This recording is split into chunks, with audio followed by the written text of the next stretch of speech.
Words appear. WB Games presents a NetherRealm Studios production. An old man stands in front of a caravan near a crowd. My friends, your patience is about to be rewarded. For I have saved the best for last.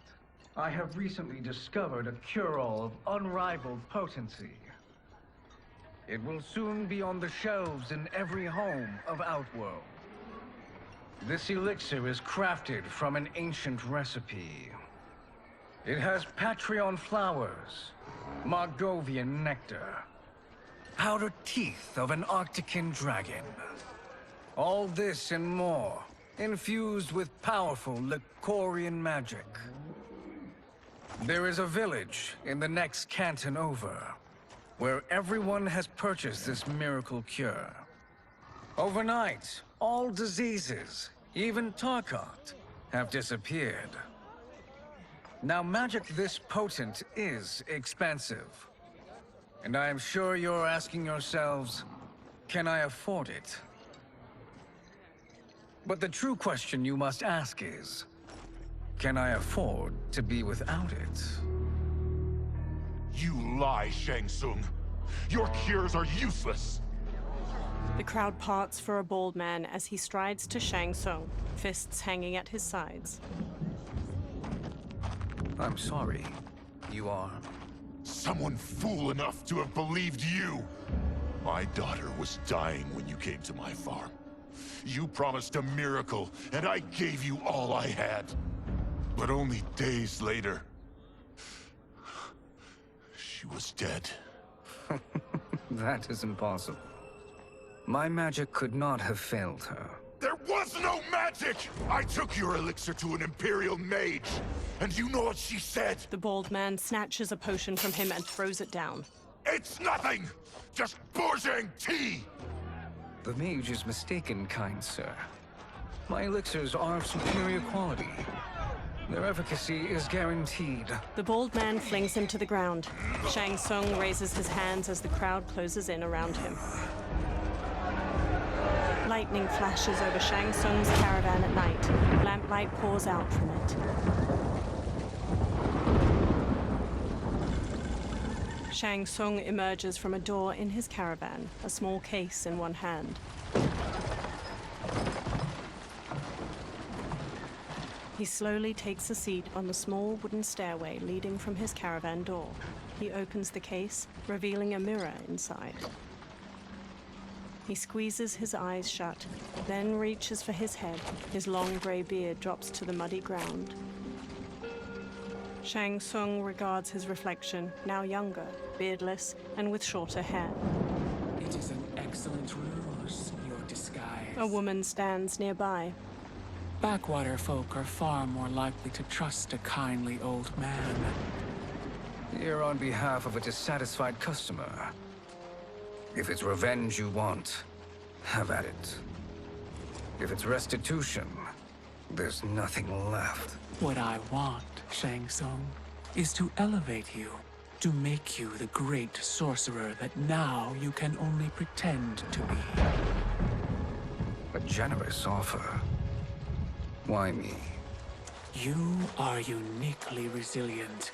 Who else could eke out a living traveling Outworld's hinterlands, selling quack cures and fake magic? A living? It is barely survival. And you were meant for more. To live among kings, not peasants. But since before you were born, you have been conspired against by those who fear how formidable you could become. How do you know this? Who are you? I am your deliverer, Shang Tsung. Join me, and I will put the realms at your feet. Water streams down Shang Tsung's face as he meets the woman's glowing blue eyes. He smiles toothfully. A title appears, Mortal Kombat 1. 3 men wearing sun hats plow a farm by various cottages. Power line towers hang crookedly near them. An ornate building sits on a mountain peak looming behind.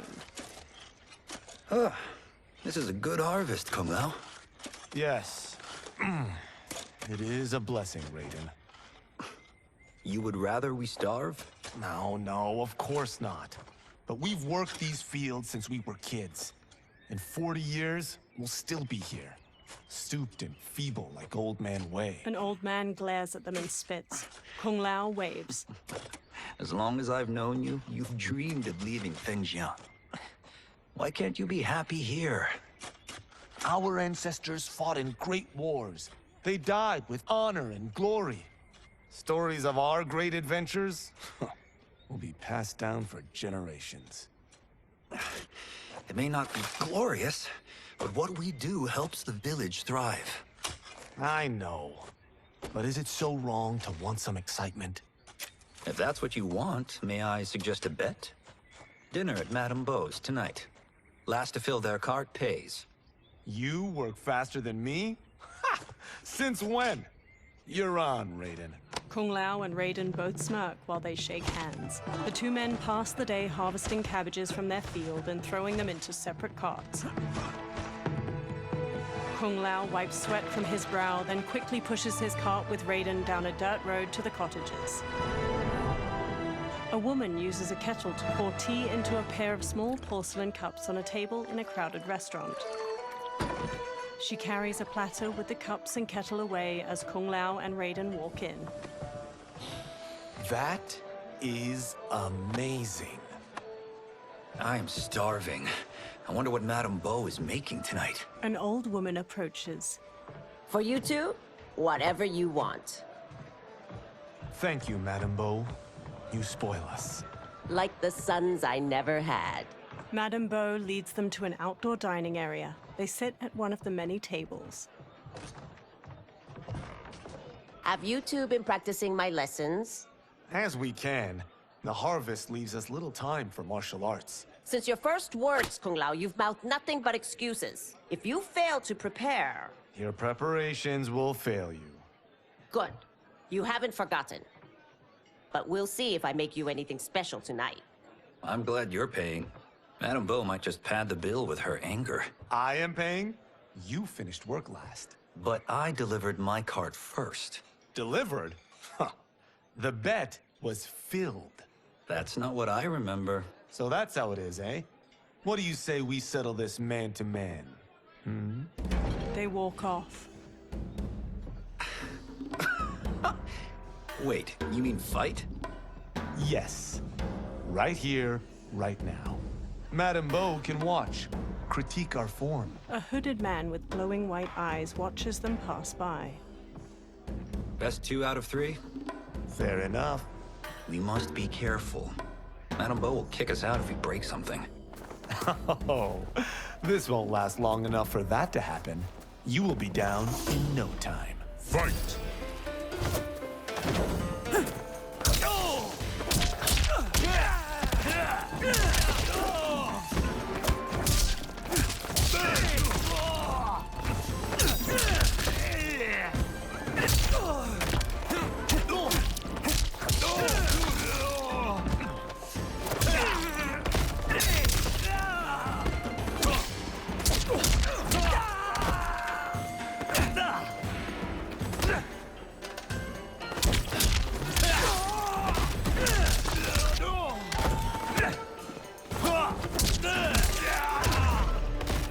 Only one more and I win, Kung Lao.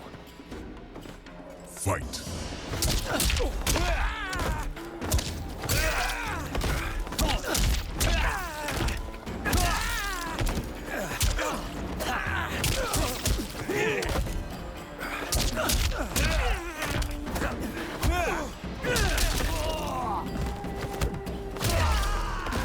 Must we go another round?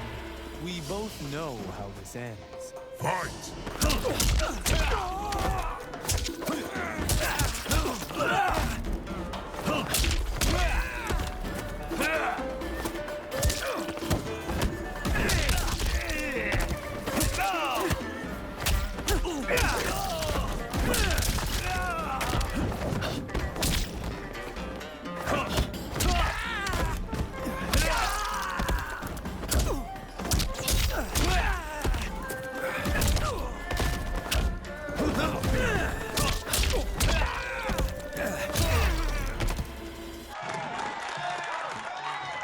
Kung Lao bows to the watching crowd while Raiden kneels. Kung Lao helps him up.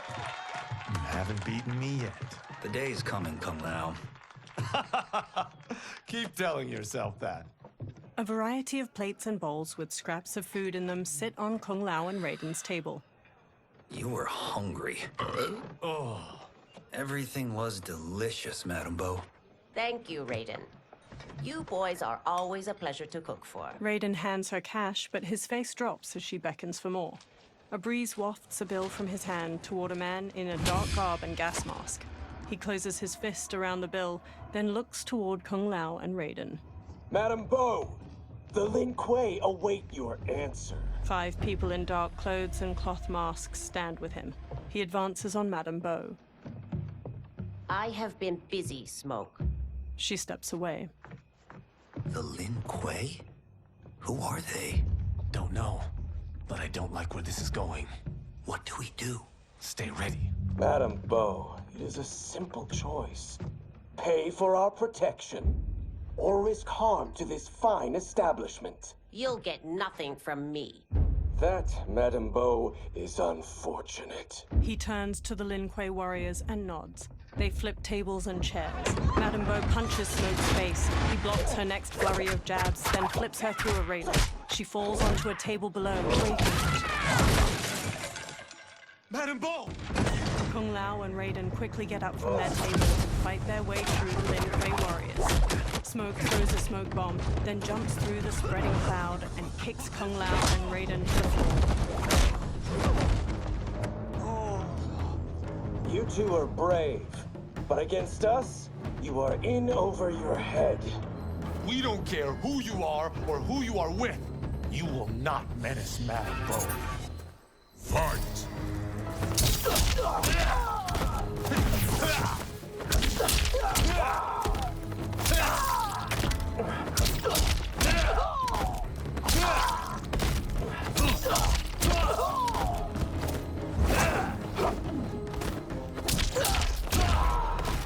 You picked the wrong person to extort, ruffian.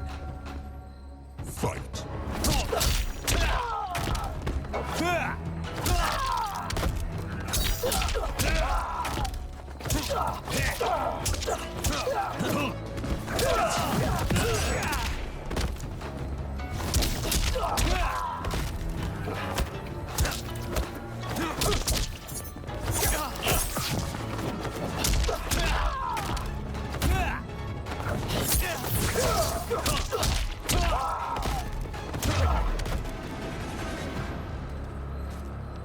Now who's in over his head?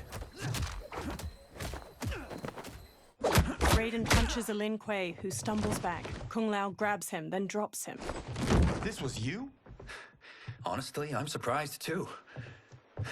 Come on, let's help Madame Bo. A figure in blue, Sub-Zero, watches from a rooftop.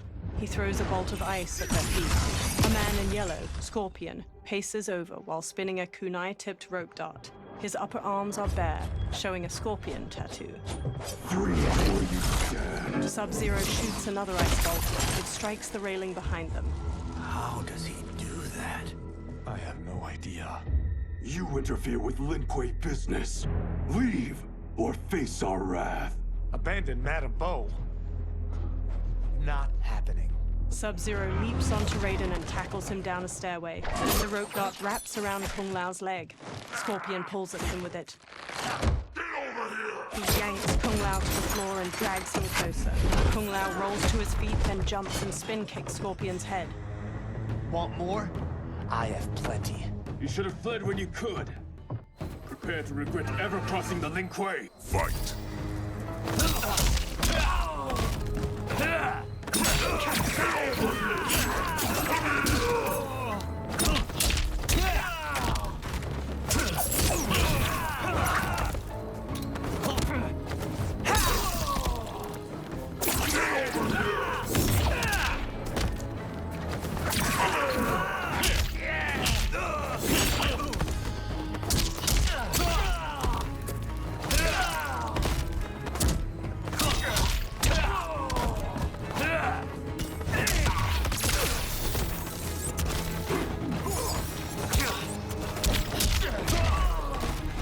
what it's worth, I'm not regretting this yet. Fight.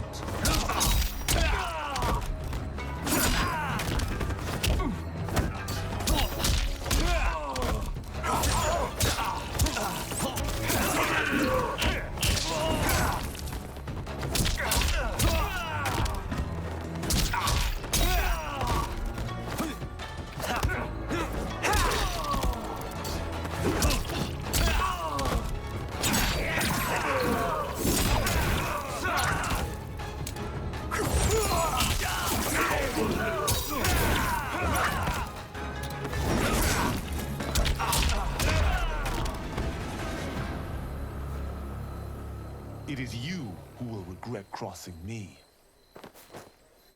Kung Lao watches Sub-Zero kick Raiden into a pillar from the balcony. Raiden looks up, then climbs the pillar to the level above. Sub-Zero eyes him, then kicks 2 legs out from under a table, turning it into a ramp. He uses it to vault through the air and kick Raiden on the upper level. Raiden staggers into a bar counter where a man drinks. Raiden grabs a cleaver from a pig's head sitting on the bar and swings it at Sub-Zero. Sub-Zero weaves around the blade and Raiden slices off the cap of the man's liquor bottle. He pours it into a cup. Sub-Zero blasts ice at Raiden, freezing his hands to the bar. The man clucks a bit of the ice and drops it into his drink. Kung Lao throws his hat at Sub-Zero's head. It bounces off harmlessly. Smirking, Kung Lao shrugs. Incompetent. Kung Lao chucks a circular chakram decoration. It nicks Sub-Zero and plunges into a wall. Oh, that works. I have had enough of you. Then go, before I put you down like the rest of your Lin Kuei. You haven't a prayer against the Lin Kuei's Grand Master. Fight.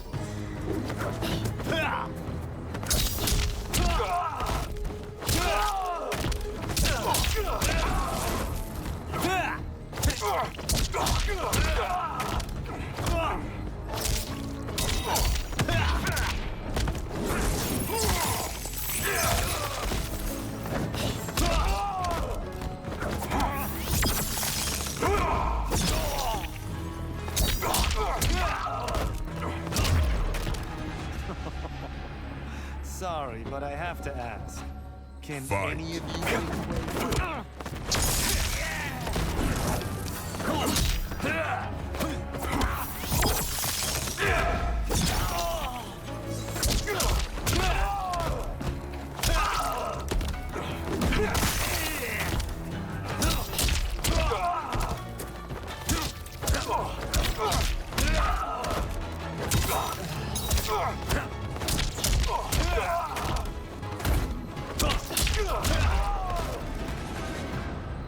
Are you sure you're a Grandmaster? Kung Lao picks up his hat, then eyes the chakram decoration stuck in the wall. He strokes the hat's brim. Interesting. Kung Lao! Over here! Raiden checks Madame Beau's pulse as she lies inert, eyes shut. Kung Lao hurries over to them. Madame Beau. She's out cold. Oh no, is she... Dead? Not yet. She gets to her feet, lips a cigarette, then ignites it with a lighter. Madame Beau, how are you... Kung Lao. The hooded man with the glowing white eyes approaches them. Madame Beau takes a drag from her cigarette while the man meets her eye. So, Madame Beau, are they ready? A bit thick in the head, perhaps. But they are ready. His eyes are glowing. I am Lord Liu Kang, God of Fire and Protector of Earthrealm. God? Earthrealm?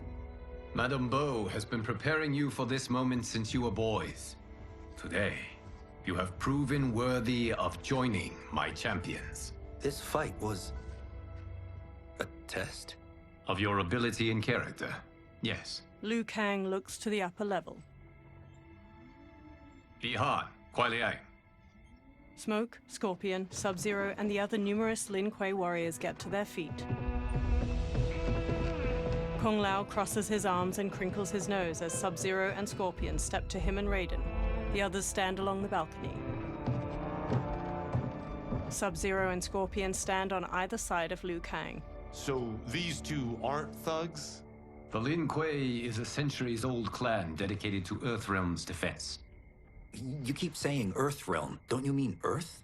You boys have so much to learn. Earth is only a part of Earthrealm. Earthrealm itself is one of many realms. Together, they comprise the whole of the universe. The realms can be fierce, bitter rivals. That's why we need champions to defend ours. The time draws near for the grand martial arts tournament between Earthrealm and the realm of Outworld. Held once each century, it allows each realm to demonstrate its strength. While our realms are at peace, there are Outworlders who would prefer us to be at war. Our victory in the tournament will temper their zeal. I've taught you everything I can. You must finish your training with Lord Liu Kang. More training? These two couldn't defeat us. What? They were pulling their punches. Had we not held back, you would not have survived. Come. The monks at the Wuxi Academy await to continue your tutelage. I am ready, Lord Liu Kang. And you, Raiden? Leave Fengjian? I'm needed here. Earthrealm needs you, Raiden. You'll best serve the village by being one of its champions. I understand. Excellent. I will join you soon. First, there are other champions I must gather. Sunlight soaks through a jungle canopy. A man in a leather jacket and wide-brim hat hacks through the foliage with a machete. Another younger man with a backpack and rifle trails behind him. The men pause. We're off the map. We should go back, recheck the route. It's this way. The man with the hat slices through the jungle as he strides forward. The pair slow to a stop and look out at a massive human skull carved into the front of a stone edifice, a large doorway at its mouth. The temple. The pair move along a ruined stone pathway leading to the temple entrance. They stop near a seated woman. Flies buzz around her. The man with the hat shines a flashlight in the woman's face, revealing her to be a corpse with various darts sticking from her. Rot partially covers her face and her glassy eyes gaze blankly out. A swarm of beetles scurry out of her mouth. God damn it, Alessia. He cringes as the younger man's face draws tight. They examine numerous holes on the temple doorway. The darts came from here. The man leaves through a journal filled with notes and drawings of venomous animals. Can you open it? Without killing us? Let's hope so. The temple doors open. Light streams past the two men and into the dusty entryway of the temple. Both turn on their flashlights and step inside. They walk through a broad hall. Thick pillars with human figures carved into them line its walls. They turn a corner. Sunlight floods through ruined parts of the wall to their left, and small weeds rise from cracks in the stone floor. Turn them off. They turn off their flashlights. And we're definitely getting warmer. The pair moves down an aisle hedged in by low walls. Lines of fire flicker along the top of each wall. How are these still burning? Oil bubbles up from the ground. The chamber channels it somehow. They move to a doorway blanketed with ivy at the end of the aisle and pause. The two men hop down a short ledge and continue forward. The man with the hat leads the younger man down a path winding through various tall rock formations. They enter a vast chamber. Metal hooks hang from the ceiling over flames flickering in a central circular dais where the rotting body of a man sits on a throne made of intricately carved stone. He holds an ornate metal shield in one hand and a mace in the other. God, Ravala! And his shield! What? Silver liquid shimmers around large stones in the floor beyond. So? There's metal in the floor. It's not just any metal. It's liquid mercury. Shit, that stuff's toxic. Fatal. Only step where I step. The man with the hat carefully picks his way across the path of stones, the younger man close behind. The younger man steps onto a different stone and starts to fall. The man with the hat grabs his shoulder. What did I say? The man with the hat steps back on another stone. It sinks a little. The two men sprint across the stones as liquid mercury floods out of channels and ruined pillars surrounding the dais. The man with the hat reaches the other side. The younger man stumbles, then leaps to solid ground. I'm sorry. Not now. He examines the reflection of a pillar in the liquid mercury surrounding the dais. He eyes the pillar itself. Get out the explosives. That's our bridge? Do this right, it'll fall across. The younger man sets explosives at the base of the pillar. A gnarled hand shoots up from the liquid mercury. Two armored women with tattered bat wings rise up. Kalima? Been real? The Kalimar fly toward them. Keep working. I'll take care of the she-beasts. You disturb Cantaravala's slumber. For your sin, you die. Fight.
Got no time to die, crazy lady.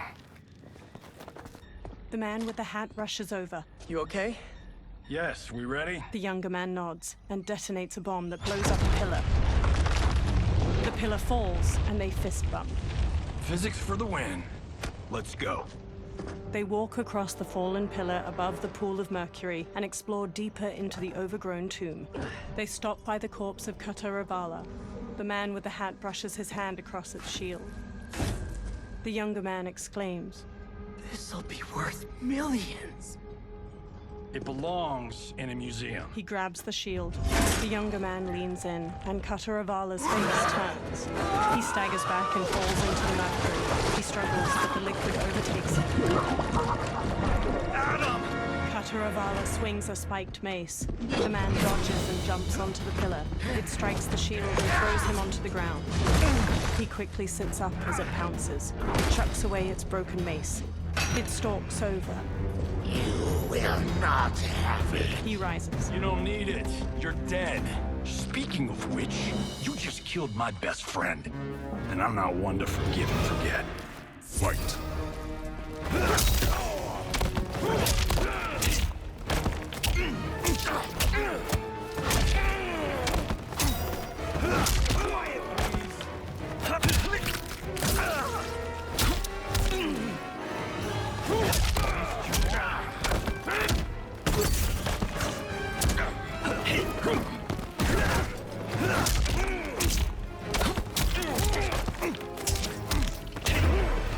This one's for you, Adam.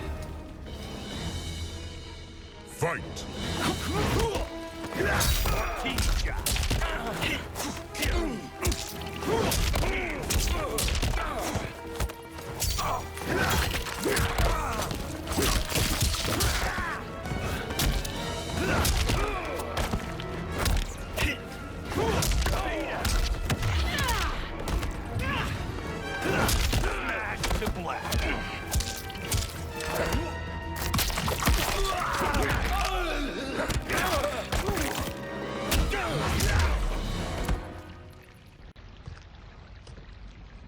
Now where's that shield? He sprints past Cutter Avala.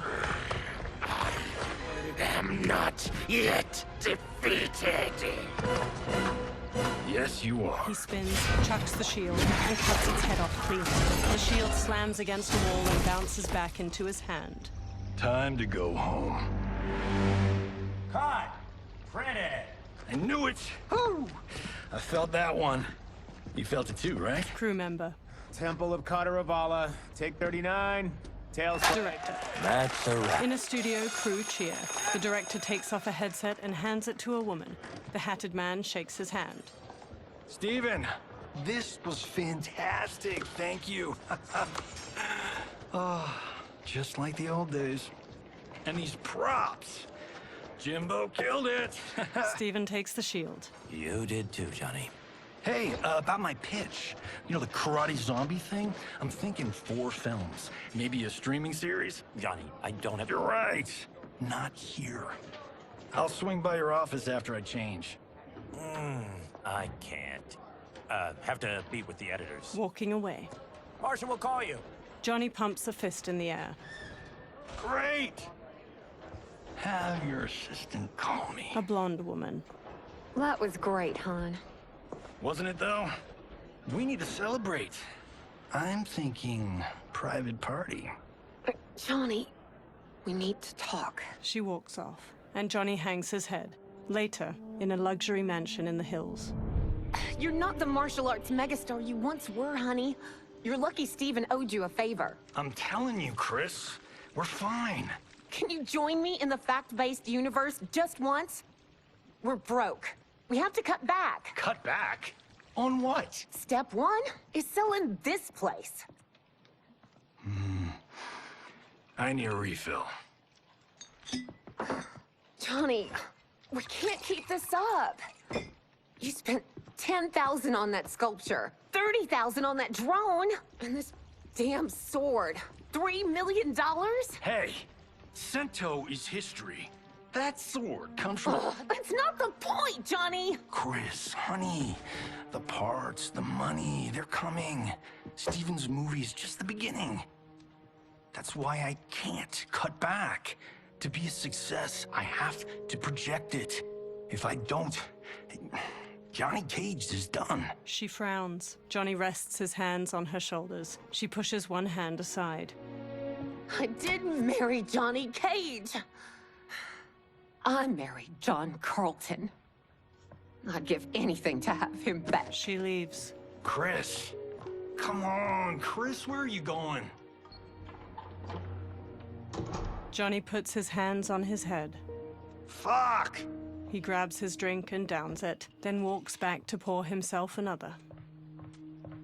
How you like that, Mr. A-list? A black-haired man strides in. Thank God. Oh, Chris, honey, Johnny turns and sees the stranger, who wears a sleek black suit and brandishes a long sword. Where's my wife? What did you... Your wife left. She's fine.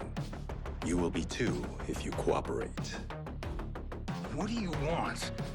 Sento. It hangs above a fireplace. You some kind of hired gun? Or do you know Sento's history?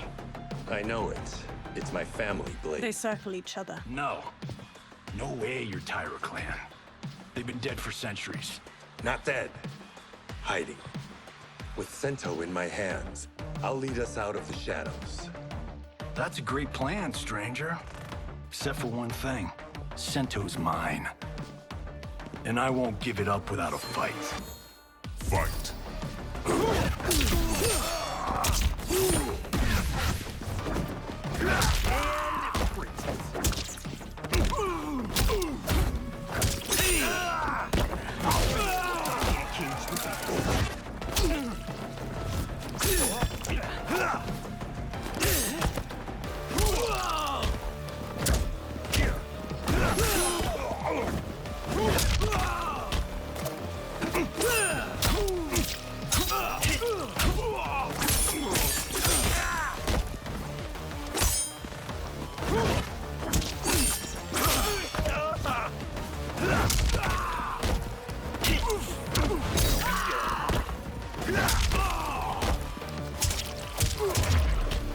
Tried robbing the wrong house.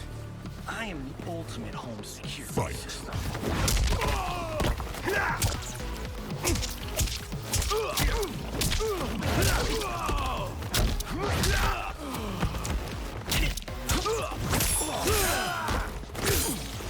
That's the one.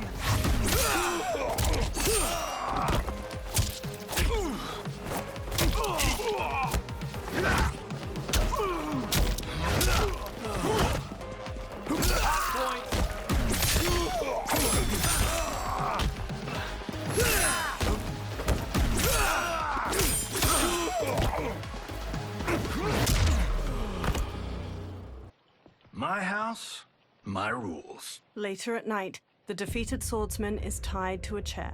He rouses from unconsciousness, and Johnny sits across from him. So, you have a name or what? Kenshi Takahashi. I knew you weren't Tyra clan. You know nothing, Cage. 400 years ago, the Tyra clan were one of Japan's first families. They lost Sento after getting slaughtered at the siege of Aomori. There were survivors.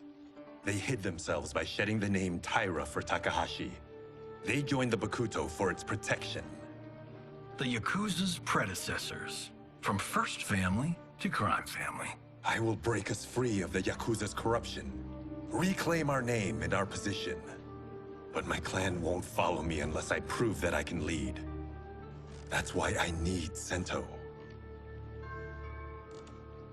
And that's Malibu's finest. He walks toward the door. It's a great story. Bullshit. But great. You should seriously consider becoming a screenwriter. Liu Kang, Scorpion, and Sub-Zero wait outside. What in the actual fuck? Good evening, Johnny Cage. I am Liu Kang, protector of Earthrealm. May we enter? Nothing's being shot here tonight. You sure you're in the right place? Yes. We come on a matter of grave importance. We must speak to you and your guest. What? Johnny narrows his eyes. How do you know about him? Because I am the god of fire. Chris, you vixen. Nicely done. Sure. Come right in. Glowing eyes are a nice touch. They approach Kenshi, who remains tied up beside an indoor pool. Kenshi Takahashi. A tragic figure with a noble cause. Your actions this evening do you no credit. Who are these people? You tell me. They're your scene partners. I also know of your struggles, Johnny Cage. I am here to offer you both a path forward. Dun, dun, dun. Oh, come on, guys, let's call this. Chris was a doll to set this up, but as pranks go, this one's a bit obvious. This is no prank.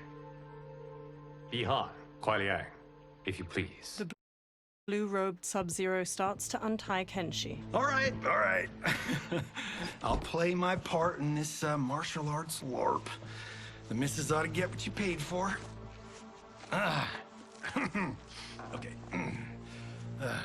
Hey, you. Hey, you. Get your damn hands off him. I said, get your hands off. Johnny grabs him, but Sub-Zero kicks him across the room. Johnny slides into a table with a $10,000 sculpture on top, teeters and falls. Scorpion. Was that necessary, brother? To put him in his place. That was a Hichuli. One of a kind. He stands. All right, I don't care if this is a damn prank. You crossed the line. Fight! Hey up!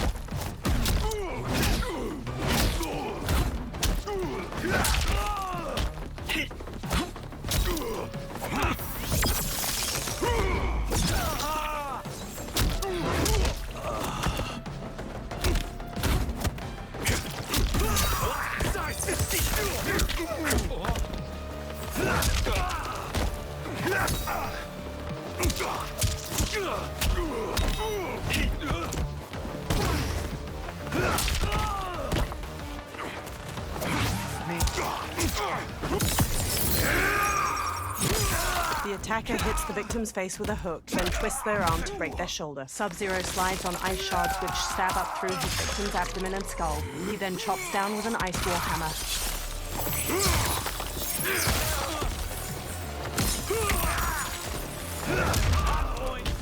You guys need a better fight choreographer. Fight!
And scene.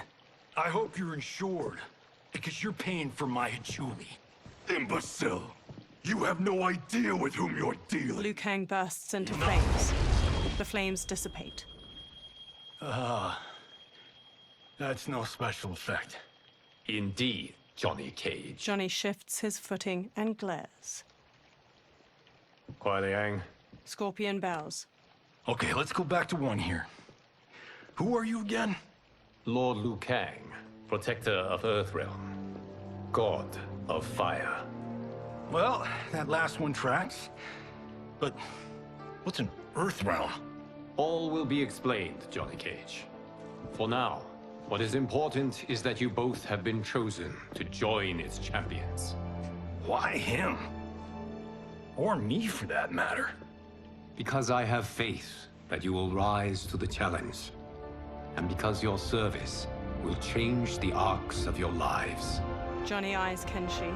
Later, men spar in a sunlit courtyard. Mountains surround them, and lion statues border the entrance to the courtyard. Red pagodas are situated nearby, and cherry blossoms are in full bloom.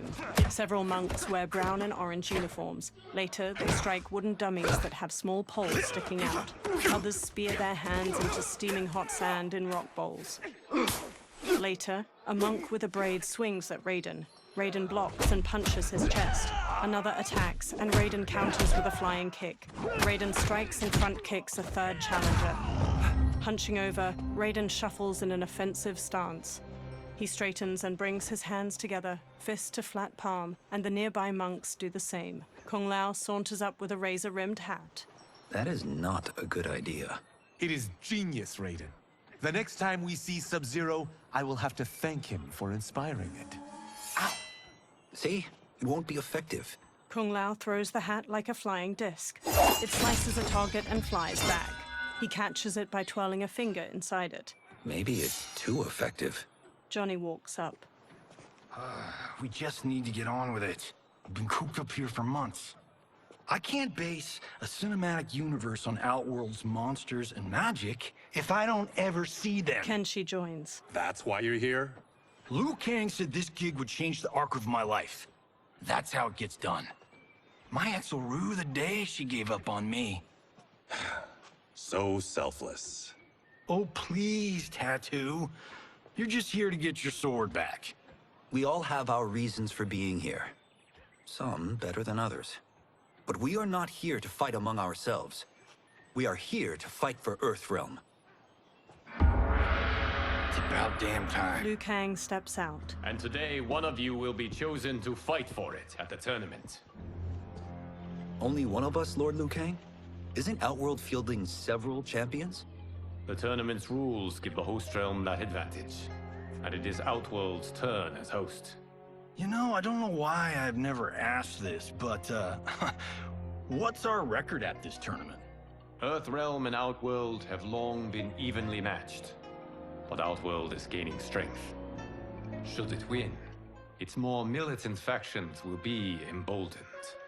I thought you admired Outworld. It is a place of great knowledge, wealth, and beauty.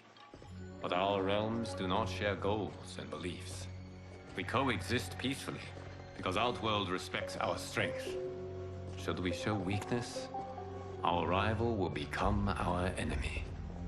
I will not lose, Lord Liu Kang.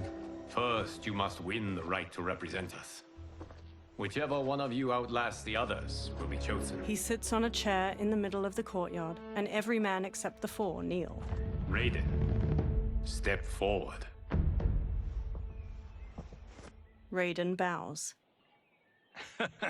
Good call. Call the weak first. You shall face him, Johnny Cage. Ready for your close-up? All right, let's do this. But remember, farm boy, I'm a global martial arts icon. I don't think you can handle this much boom. Liu Kang rolls his eyes. I am ready, Johnny Cage. My mind and spirit fight as one. Fight!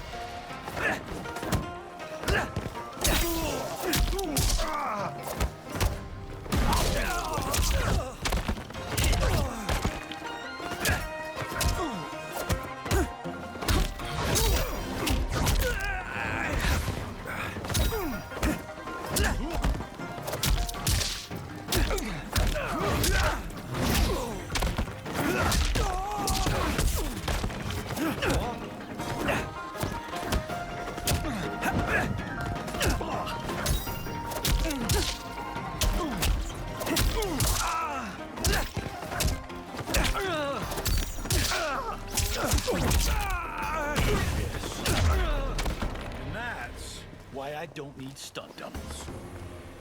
Fight!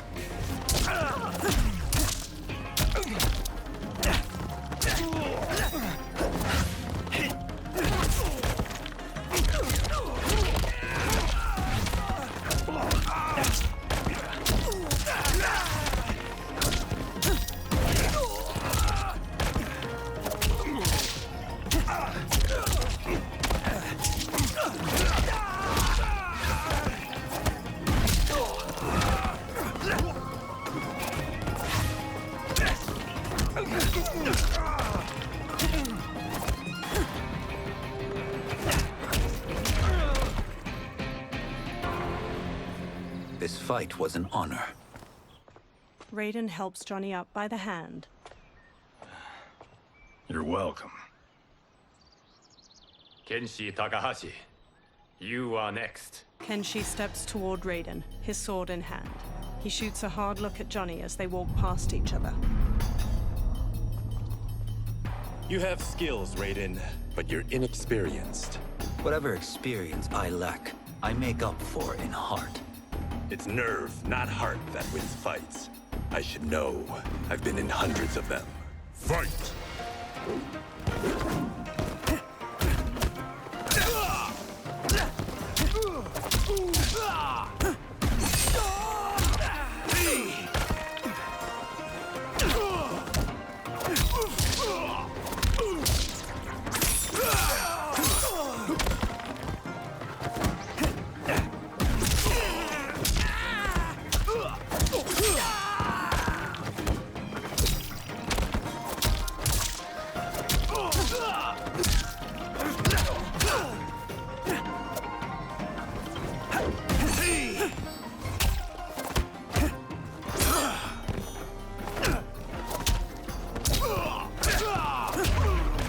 I shouldn't have taken you lightly.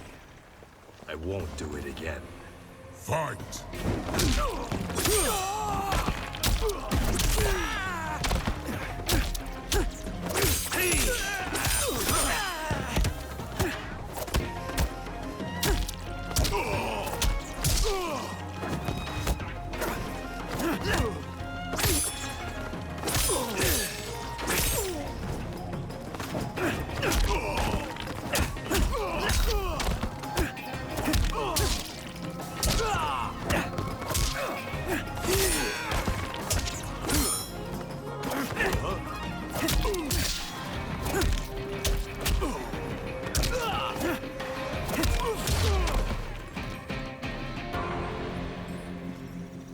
Do you still question my nerve?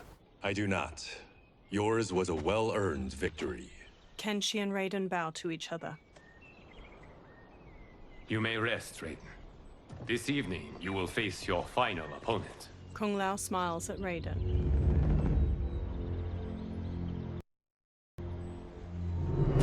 That night, Liu Kang sits on a chair among the other monks. Raiden and Kung Lao kneel facing each other, then get to their feet in unison. $50 says Kung Lao wins. Make it interesting. Bet me cento. Not on your life. Liu Kang stands. Raiden, Kung Lao. The winner of this match will represent Earthrealm against Outworld. It is a grave duty, not to be undertaken lightly. You may step back now, and suffer no dishonor. I choose to fight, Lord Liu Kang. As do I. Then may the best person win. Liu Kang bows to each of them in turn, then returns to his chair. Kung Lao grins at Raiden. Concede, Raiden. You have never beaten me. That won't change today. No. If the monks have taught us one thing, it's that the only constant in the universe is change. Fight!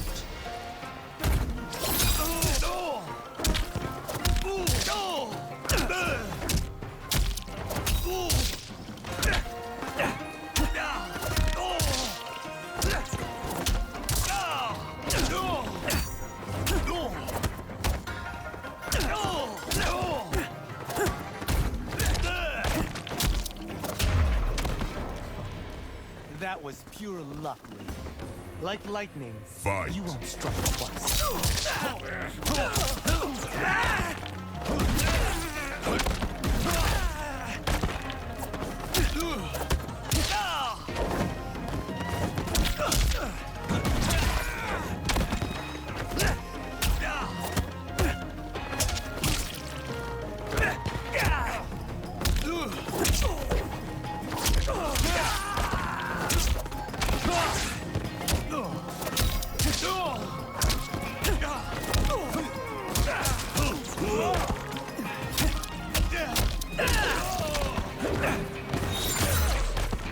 I am down, but not out, Kung Lao. Fight!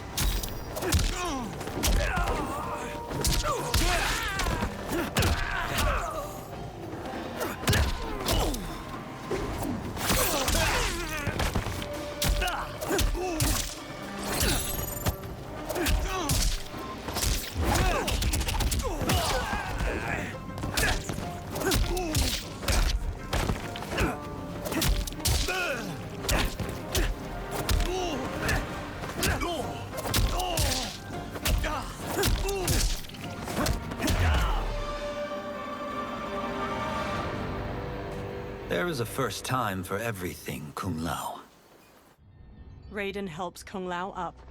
Although you have all trained well, Raiden has excelled. This outcome does not surprise me. Kung Lao hangs his head. How could I have... He gathers himself. Congratulations, Raiden. For the tournament, you will need this. Raiden takes a small metallic amulet with a dragon symbol glowing on its surface from Liu Kang. Electricity crackles from it onto his palm. Forged by the Elder Gods, it gives the wearer power over lightning and thunder. Go ahead, try it. Kung Lao and Liu Kang watch as Raiden slowly turns around, staring at the amulet. Electricity surges from it into his fingertips. Johnny records video with his phone as Raiden channels a bolt of lightning at a large statue. Holy Ark of the Covenant. Raiden stops. It is incredible. But is it necessary? In addition to possessing great might, the Outworlders you will face also wield great magic. The amulet levels the playing field. You must be careful, Raiden. You could get hurt. Even killed. No tournament participant has ever been grievously injured or killed. I would never send my champions unwittingly into mortal combat. We leave in 7 days for Outworld's capital, Sundo. The tournament will be held at the palace of Empress Sindel. Raiden, Kung Lao, Johnny, Kenshi, and the monks follow Liu Kang into a temple with numerous dragon statues coiling near its entrance. Liu Kang waves his hands around in a flowing motion, then a portal opens. Outworld can be both alien and intoxicating to Earthrealmers. Do not become drawn in. You must focus on the task at hand. Johnny records the portal, a swirling vortex of fiery light as it washes everything in orange. He turns the camera to Kenshi while they all step toward the portal. Kenshi smacks his hand away. One by one, the fighters step through the